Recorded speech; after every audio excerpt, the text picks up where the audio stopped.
So என்னை பொறுத்தவரை கர்நாடகாவில் அதுவும் பர்டிகுலர்லி பெங்களூரு போலீஸை நம்ம ப்ளேம் பண்ணவே கூடாதுங்க. பெங்களூரில் போலீஸும் சரி, டிராஃபிக் போலீஸும் சரி, அவங்கள மாதிரி வேலை செய்கிறவங்க இந்த உலகத்திலே வேறு யாரும் கிடையாதுன்னு தான் நான் சொல்லுவேன். உண்மையாகவே சொல்கிறேங்க. எப்படின்னா இந்த டிசம்பர் 31 வரும் பார்த்துருக்கீங்களா? ஸோ டிசம்பர் 31 பெங்களூரில் அதுவும் எம்ஜி ரோடு, அதுக்கப்புறம் பிரிக்கெட் ரோடு, அது இதுன்னு சொல்கிறாங்க பாருங்கள். அப்போல்லாம் அங்கெல்லாம் செலிப்ரேஷன் எப்படி இருக்கும் தெரியுங்களா?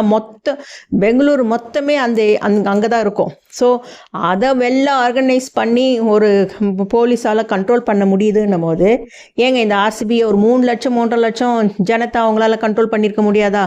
அது மட்டும் இல்லாமல் இந்த விநாயகர் சதுர்த்திக்கு அப்புறம் வரும் பாருங்கள் ஊர்வலம், அதையும் ஆர்கனைஸாக பண்ணுவாங்க. ஸோ நான் ப்ளேம் கவர்மெண்ட்டு, ஆர்சிபி, அப்புறமா கிரிக்கெட் போர்டு, நான் அதை சொல்ல வரலைங்க. நான் சொல்கிறது நினைக்கிறது, கண்டிப்பாக போலீஸு இதுக்கு பொறுப்பு ஏற்கக்கூடாது.